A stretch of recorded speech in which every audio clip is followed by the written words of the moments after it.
name is Shani Talmor. I'm originally from Israel, but I live in New York City. I started dancing when I was very young. Started dancing ballet, jazz, contemporary a little bit, and around the age of 17 I started dancing salsa.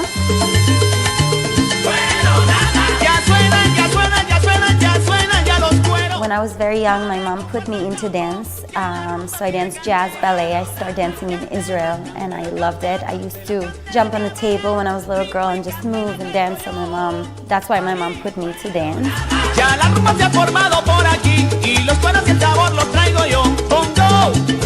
I fell in love with salsa, so I started dancing salsa obsessively, like 5 times a week. With my jazz and ballet and technique background, let's call it, I mixed it with the salsa technique that contributed a lot to my style today, my salsa style, which is a combination of all of that. For me, my ear is very musical. I hear different type of music my entire life. The timba music, the Afro-Cuban, the drums, something about the drums makes me crazy.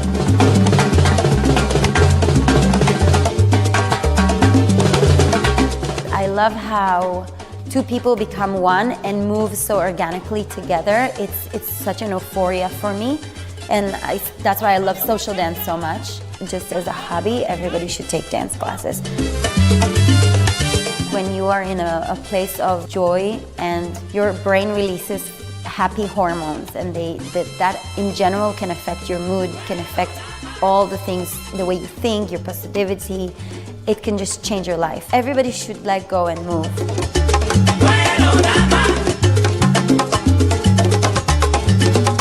A way to express and deal with your emotions and your life in general is like people write a journal, people go talk to their best friends, they sit in a park in the sun, they meditate. There's so many ways to deal with the emotions. Dance is one of them. Like you can go and like just improvise in a dark room and just like let everything out. You can go to, to a social, salsa social, and dance, and there's so much joy and happiness, the music, partnering. So it just elevates you and make you deal with what you're actually feeling, like if it's sad or good. The more you train in variety of dances, the better you will be. Yes, you have to focus on one style, but then when you master it, go back and master all the styles that you have done before, and then bring it all up together.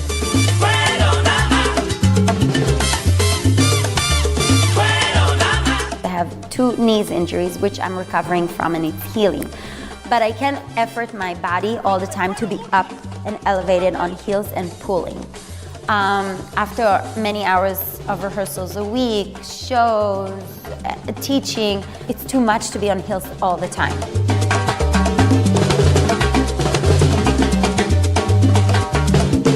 If you practice in good sneakers that are for dance and you understand the alignment and the posture and the mechanics of the way you should move, then it doesn't really matter if you're not on heels. But that's why I love Fuego, because they're so comfortable, they're flexible. I can force arch my feet if I need to, just the right amount of slippery and sticky, so I don't feel like my foot is coming out. Some shoes you dance and they're coming out and you're trying to fix it and it's just distracting. I feel like it's hugging my foot, and I like when I feel like that the shoe is like a glove, and then I can really work through it with my feet. So this is my opinion. I really like them. I enjoy dancing and teaching with them.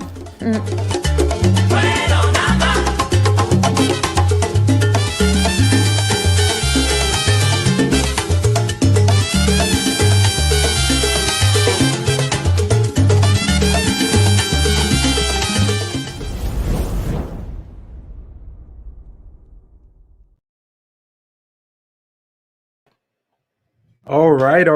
Hello, everyone. My name is Diamond Rivera of the Live Discussions with Diamond podcast, and this is episode 145.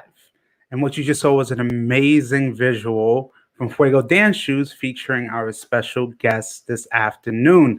And before we get started, this episode is sponsored by Tu Bachata Radio, where you can listen to this interview in high quality, as well as other streaming platforms. And today, people, this lovely afternoon, we have a woman here that I've known for many years, from her earlier days with Caribbean Soul, from Shani's Girls, from even her work on the Broadway musical On Your Feet, and so much more.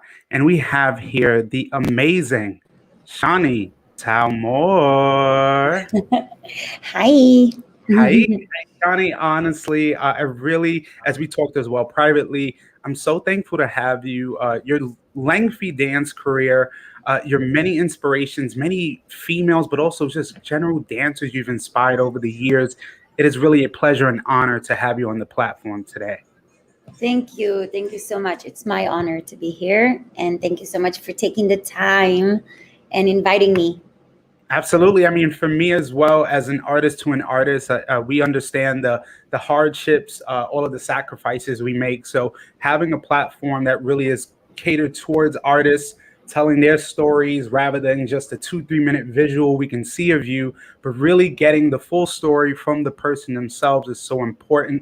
And as we hear on the podcast, what we really focus on is not just celebrating success on stage, but also celebrating the human side to people. So having you on is special. We're definitely going to go down a little bit of memory lane, but really today is kind of give it a glimpse into your life. So, before we get really going further back, really, just the basic question I love asking people is how have you been really this past year? To be honest, this past year for me has been great. I know it's like pandemic and it's been, tough on everybody. Of course, it's been also overwhelming and tough on me in Yeah. different aspects, but I also feel very grateful for the pause from the chase of life. And Mm, I was able to focus a little bit more on my creativity, on like looking a little deeper into yeah. myself, into things I wanted to like accomplish or do or tap in a little bit more to, and I not necessarily always had the time. Yeah. And this time around, like I was forced to do it, right? I was forced to Mhm. be home and like sit with myself and and create and listen to music and really be able to explore. And I think it this year for me was very creative year.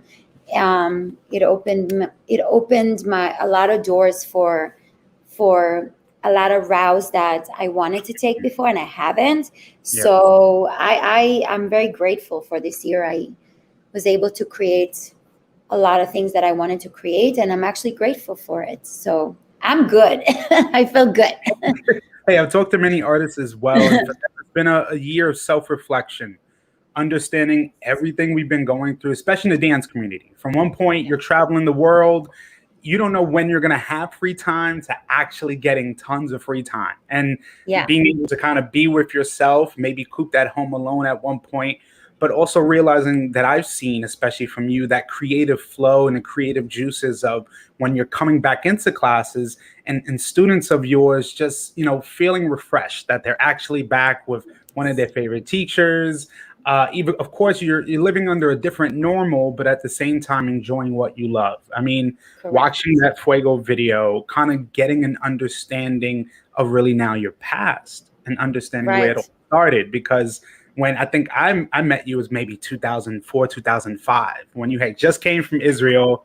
And I mean, to be honest with you, and I'm going to be completely honest, from the years that I've seen you dance, you were one of the very few dancers. I'm not going to say women. I'm not going to say male. I'm talking about dancers that captivated my attention from start to finish. Oh, And thank you. I that's appreciate it. we understand in New York, just the dance world. There's so many groups, so many companies, so many routines, and it's sometimes hard to stick out. But for me, Yes. understanding that in that video we've seen in the beginning of the history of how well rounded you were coming. Yes. So, kind of, Shani, of course, we'll talk about the success currently, but kind of give us an understanding of, who's Shani before the stage, before the glitz and glamour, the shows, the tours. Who is Shani? So I was born and raised in Israel. Excuse me. I always danced since very young age. I danced, but I danced. I think like I was kind of like doing it all. Like my mom put me to everything. She put me to dancing. She put me into playing an instrument. She put me into Mhm. basketball. Nobody knows why.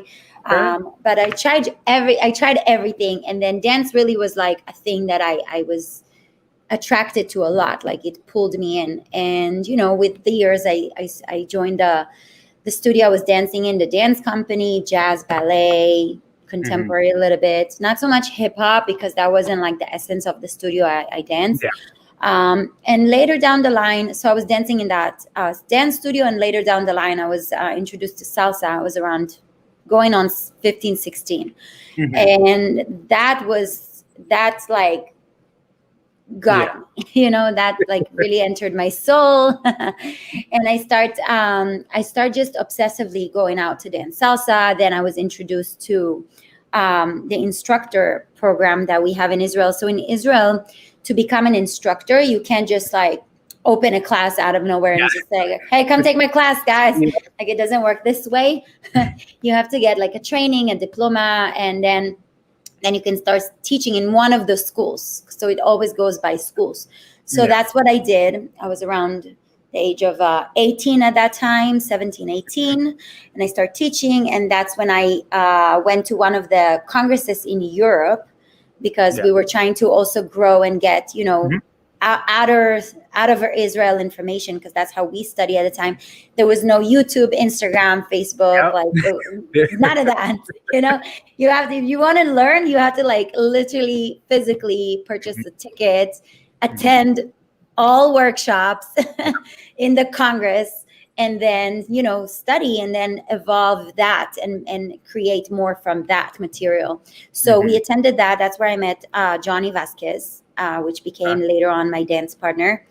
And that's basically that. But my life was always around dance. I always danced. I always had music in my house. My dad used to play music all the time. So since I was super young girl, I was introduced to country music, and I was introduced to Brazilian music and Greek music, and like all different kind of music, and of course Latin music too.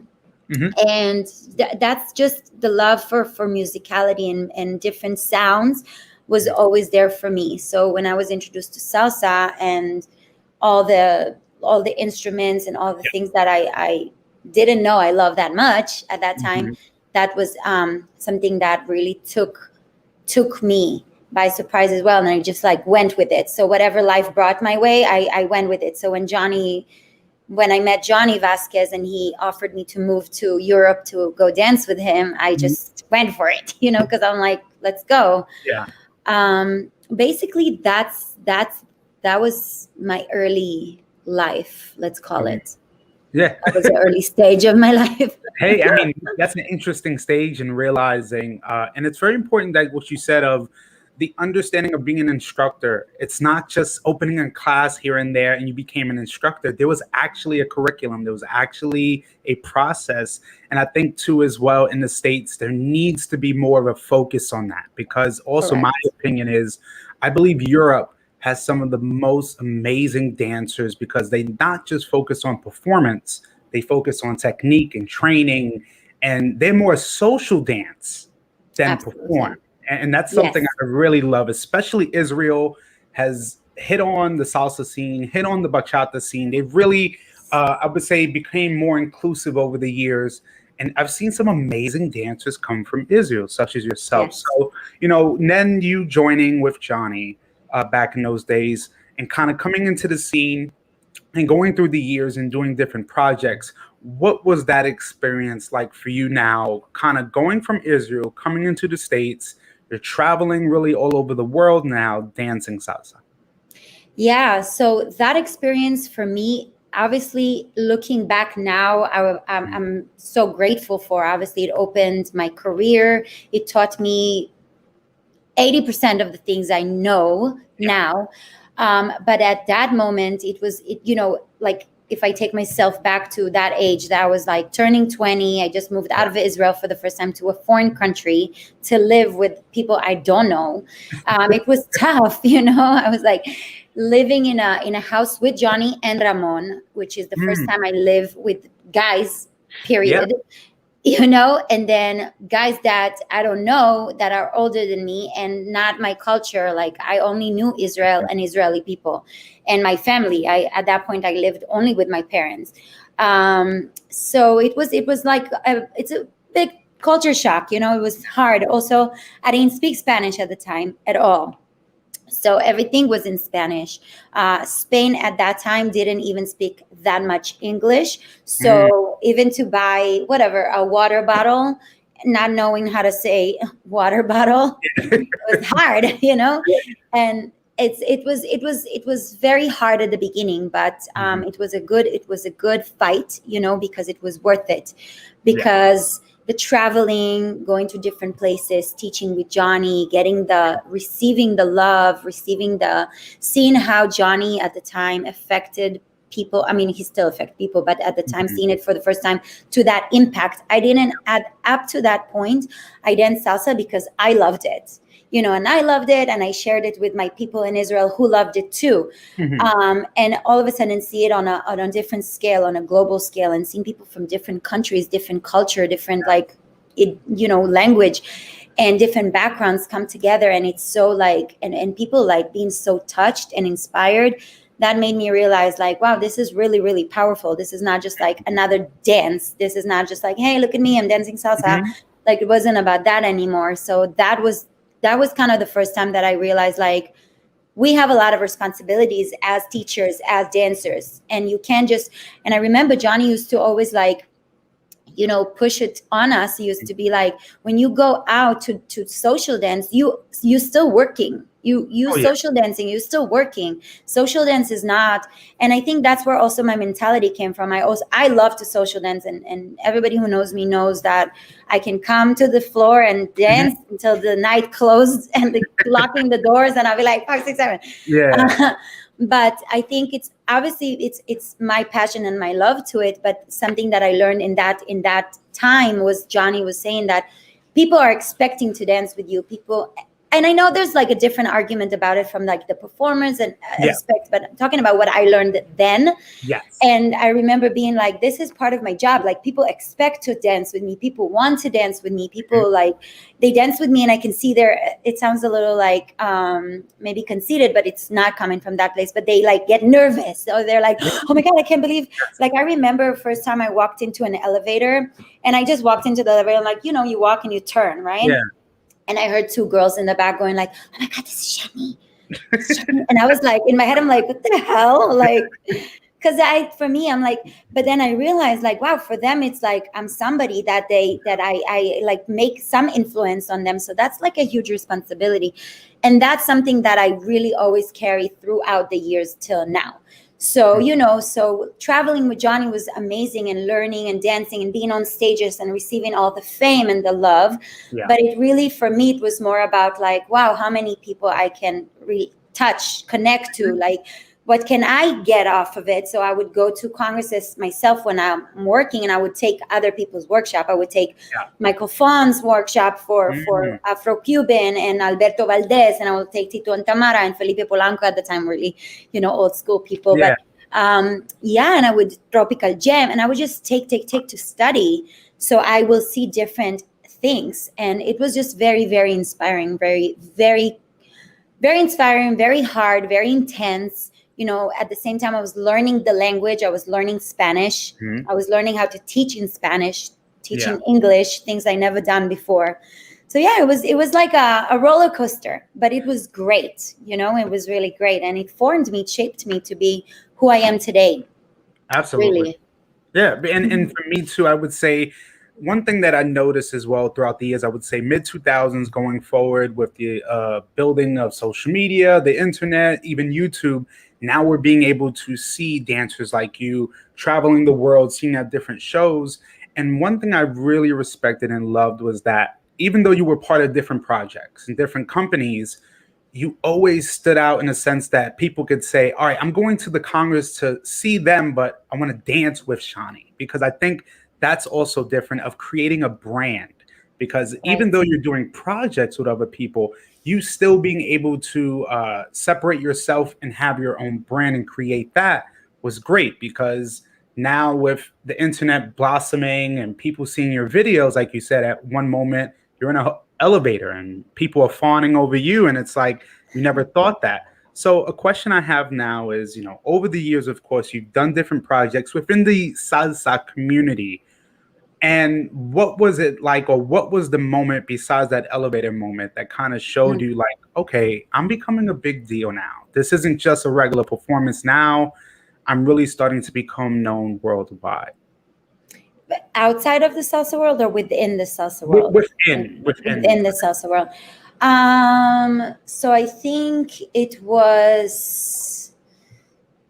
weird because I don't think I had like a one moment that I'm like, oh my Yeah. God, like this, I think also like for me Hmm. throughout the years, not that I'm saying that, it's not coming from like an insecurity place or like a self-confidence place, but I'm always like, I have this thing like I have to always be better. I think I never do enough. Mm, I always feel like this is great. What's next? Like, oh my God, I did this amazing. What's next? So for me, there's always that like next push. So I never have a moment that I'm like, oh, I made it. yeah. Like I there's now in the like recent self work that I've been doing on myself, I'm giving myself a little bit more like, yeah, you did this, girl. Like, like, but in the beginning I used to, yeah, but now, like, but it's now, years and Yeah. years later.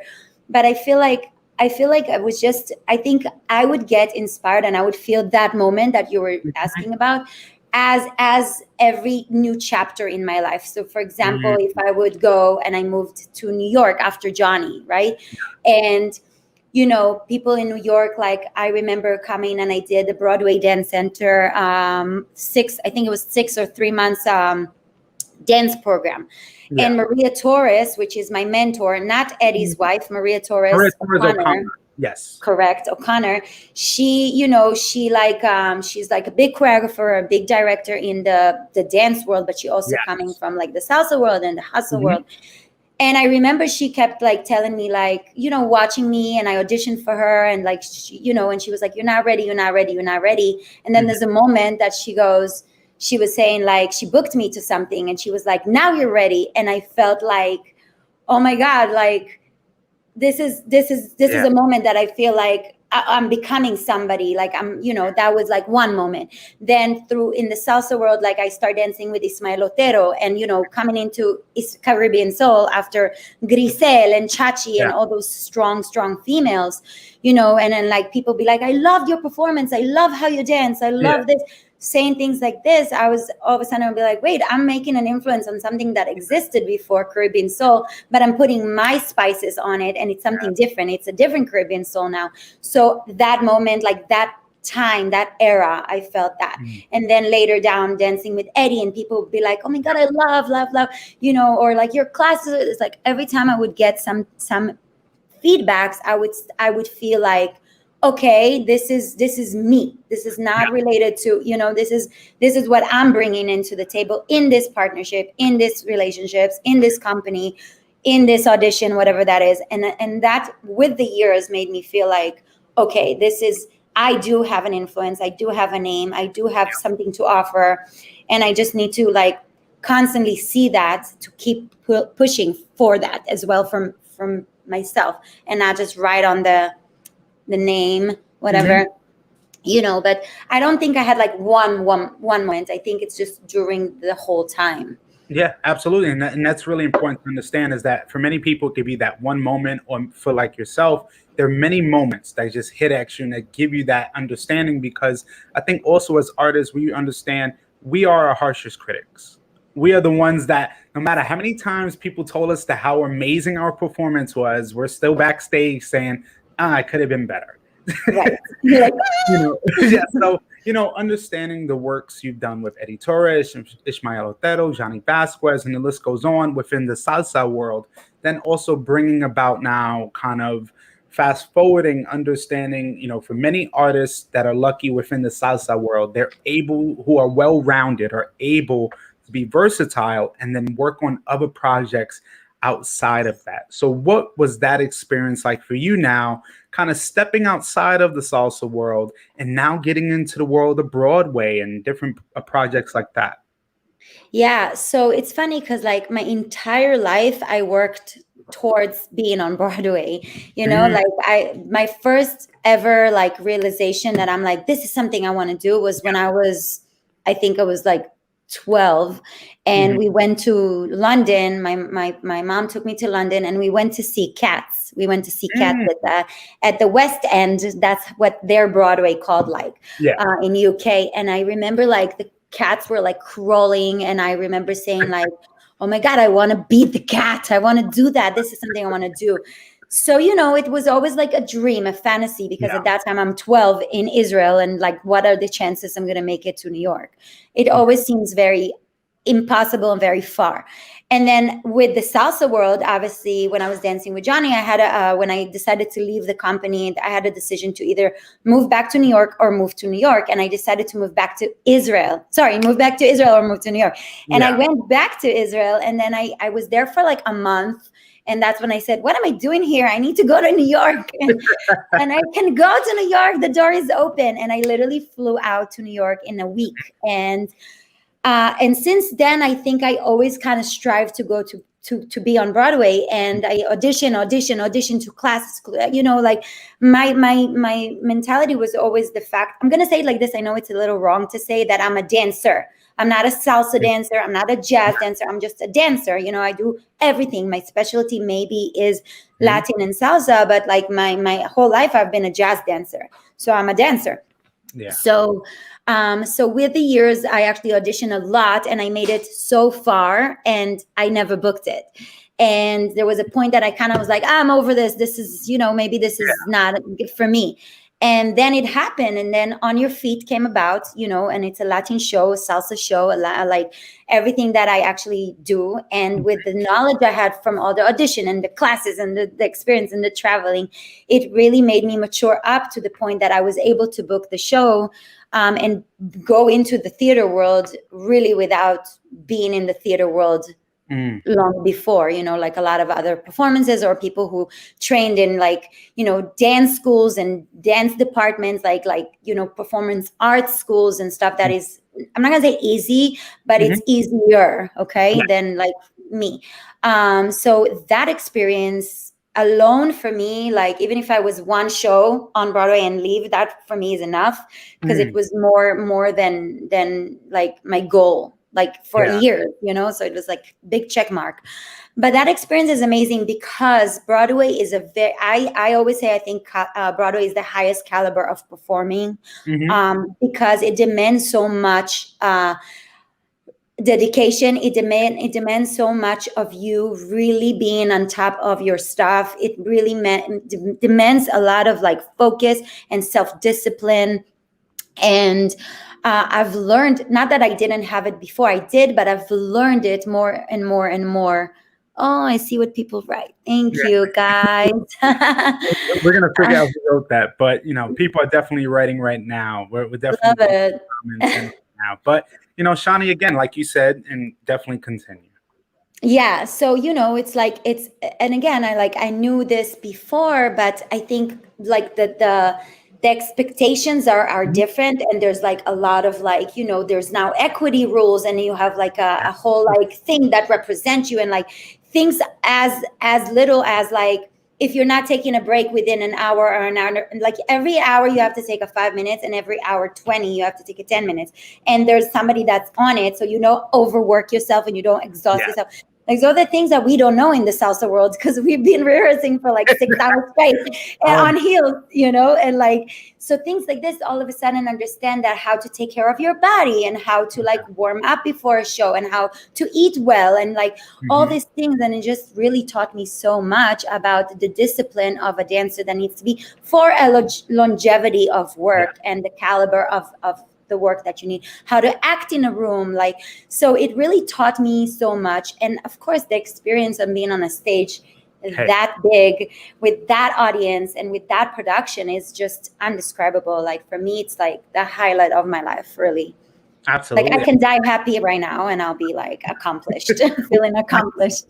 Like you said, at the age of 12, having that realization, but not thinking that you can get there, and seeing fast forward where you are now currently, I really feel this is not even your peak, in my opinion. I mean, I just feel there's Thank so much you. more.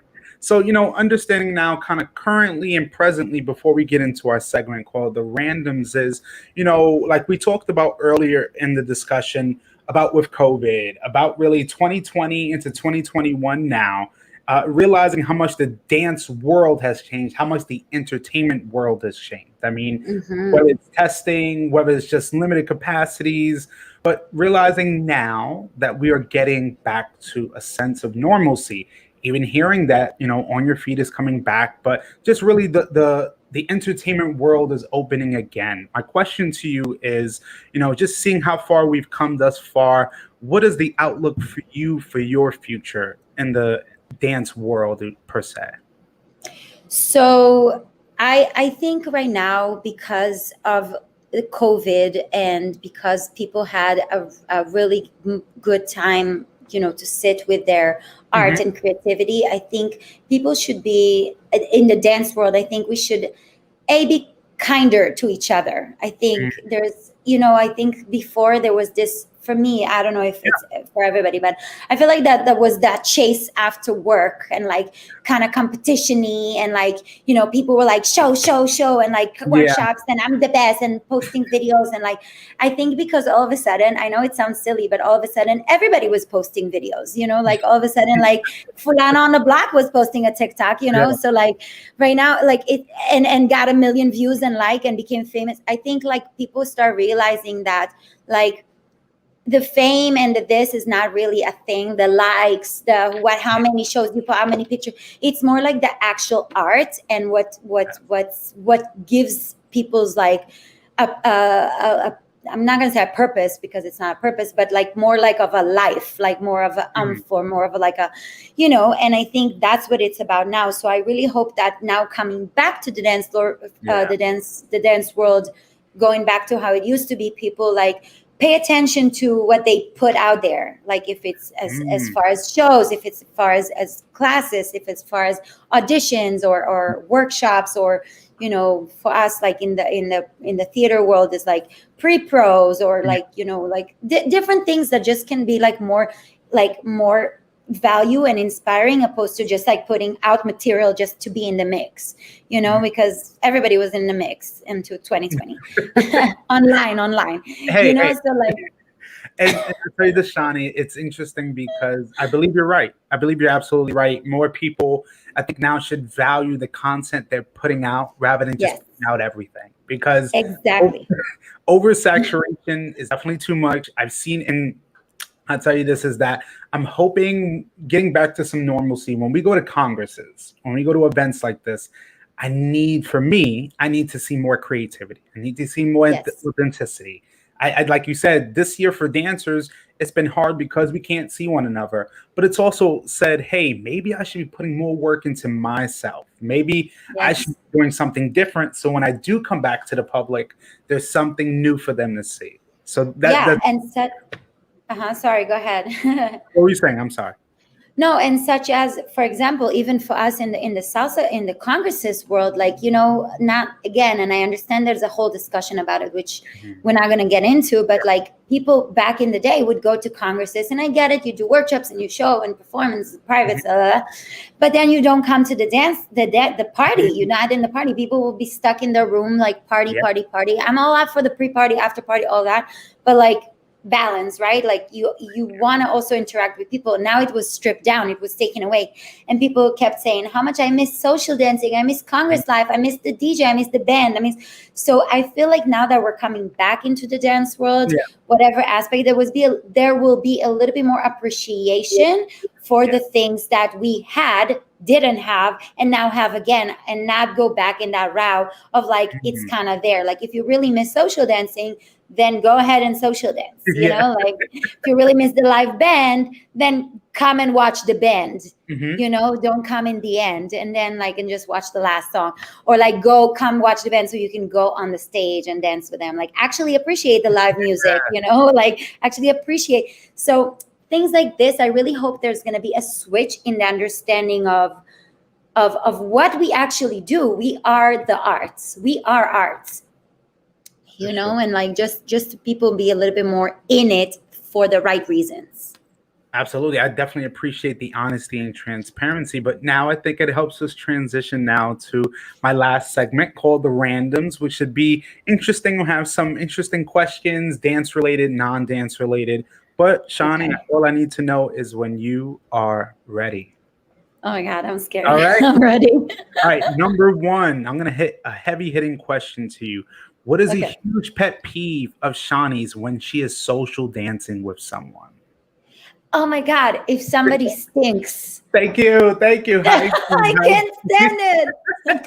Imagine Armpits, stinky armpits. you're Ugh. dancing with someone who is not of the best hygiene during a live band's performance. That's 10 minutes right there. I mean, Oh, no, no, thank you. hey, I appreciate the honesty there. All right, next question. If you could have one meal right now, what would it be? Pasta, Ooh, any specific kind of dish? like sauce wise, rosé, like the pink sauce. Oh, penne alla vodka. The vodka, yeah, vodka sauce. All right, perfect. All right, number three. If someone was going to Israel and they said, "Hey, I want to go dancing," where's the place you're telling them to go? Havana Music Club. Yes, I've heard of the famous Havana Club. Definitely Yes. can't wait to go there in the future. All right, next question is, if you could be at one dance event right now, what would it be? Oh my God. Oh my God, that's so hard. I think it will be Italy, like any Congress in Italy, maybe the On2 Congress, On2 or Mamboland, one of them. Okay. Mamboland, I would say. All right, perfect. Next question is, if Shani isn't dancing, she is doing blank.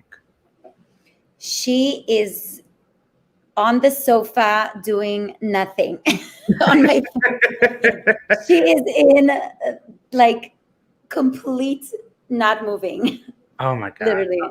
I love not doing, I love doing nothing really. I love just lay low in my house chilling. Hey, That's I like don't. a hobby of mine. Okay, okay. All right. Safin's next question is, you're at your favorite congress right now, favorite event, social dancing. You have control of the one person you can dance with. Who is it? Oh my God. This is a tough one because I love dancing with so many people. From like, okay, can we be specific, like US or Europe or Anywhere. I'm telling you, anywhere any person you've ever danced with or never have danced with, and you can choose one. Who is it? that I want to dance with? Yep. Ugh, I love dancing with Terry. Terry from Ooh, Terry and Cecile is one of my favorites. okay. Yeah, Terry. All right, perfect. All right, next question is, what is your favorite dancing city? City. Okay. New York. Okay, got it. New York, New York. All right, perfect. All right, let's now have some fun here. What is the most embarrassing dance moment you've been a part of or you've seen on stage? Okay, so I think one of the most embarrassing, because I had a few, and I watched one. So I'm gonna say one that I have experienced it. So we were in, I think it was Warsaw Salsa Congress, and me and Eddie were teaching a workshop, and and we were filming. They were filming what we were teaching in the end, but with music, whatever. And there was gazillion people. It was like an ocean of people on the stage. It Yeah. was huge, and my heel got caught in my sweatshirt or something, and I literally was taken down by the earth, and like in a spiral. So my leg was also like high, so it wasn't Mhm. like I was just in, like I was literally up on releve 1 foot like a Oh, flamingo, wow. and I went down. And because it was like a spiral Suzy Q, Eddie was also in that middle, so I went down. Eddie just looked at me, kept the Suzy Q going, and I was just like, I just climbed up. Felt like 100 hours. Obviously, it was probably a minute, but then Yeah. we had to start over, and I was like praying that nobody will post this. Oh And I my. was like, please, please, guys, don't post it. We're gonna do this again. Like that was one of like it felt like I was laying out on the floor for like 10 hours there. Oh my. That's one moment. Second moment I saw was New York Salsa Congress. I don't remember which group it was, but one of the girls like costume fell, and she had Oh, like this, I don't know if you remember this, it was like huge boobs, huge boobs, and she kept dancing. Like she was like, I don't care, show must go on. But she kept dancing, and like her boobs were just out there. And then the guy that took the photos had the whole photos that was embarrassing to watch as it is, because you're like, I don't know what to look at anymore. Do I clap in the end? Like, what's happening? It was awkward. And then the guy who took the photos had like the whole set of photos. And you know, when you watch your photos after the show, and you can like pick it and print it and whatever, he had the whole thing, and people were just watching it. I was there, and I kept saying like, "This is not okay. You guys need to take this off. Like this is to come down right now." But it was awkward. It was just awkward. Well, I appreciate the honesty there. Hey, we all have these type of moments. All right, next question. My last one is, what is a word that you can describe yourself by? Oh, okay. One word that wow, those are good questions. I think sensitive, but in different ways. Like sensitive, like I think I'm really sensitive, obviously, to like myself and my things, but I think I'm really sensitive to my environment and people. I'm very like sensitive -- empathetic. Like I can really relate, you know. I think I've been through so many things in my life, so it's really easy for me to understand somebody else and relate, whether it's good or bad. So I think one word I would say, like, sensitivity. Okay, absolutely. You're sensitive to different things, whether it's with you, whether it's with what you see. So I definitely understand that. All right, my last question to you is, I call this the island question. So right now you're on your favorite island, a place you've been or you haven't been. But disclaimer, there is no Wi-Fi, no internet, and you can only have 3 things with you on this island. What are they? Okay. My dog, number one. She'll be there. Oh my goodness. Okay. My dog. 3 things on an island. How long I'm gonna be on that island? A weekend. Okay. So a speaker. Okay. With my phone that doesn't have Wi-Fi but has music in it. Okay, there you go. Okay, so music and speaker. My dog, and I would say, I don't know. Wow. Maybe food, maybe some type of water source. Yeah, I thought that, but is there like a store? Oh no. I'm making that question. Is there a store? Because then I don't need to waste my one item. No. Okay, so no bottle of water. Hey, a bottle of water. I can't blame you. So some water, my dog, and music. All right, perfect. Honestly, and thank you again, Shani, for doing this segment, and it helps us now transition to the end. And honestly, from start to finish, I've had a great time speaking to you. Same here. Kind of getting a glimpse into really your life, and as we've talked as well, with us as artists, our lives are like onions. It's really so many layers to it. So getting kind of a brief glimpse into the life, and then coming back and really unpacking certain stories about Congress life, what it's like. I definitely can't wait and love to have you on in the future. But at least before we go, if you had any last few words for myself and the audience, but also contact info on how people can reach you and see where you're up to next.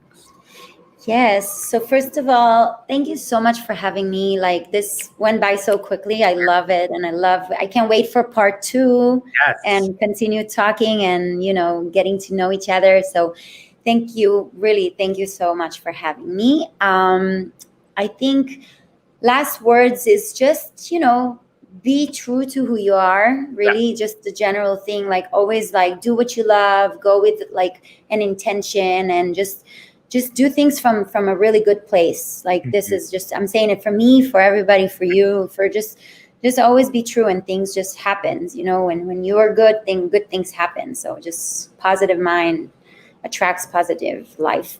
And then if anybody wants to find me, I'm on Instagram, I'm on Facebook. Everything is just Shani Talmor. My website, shanitalmor.com.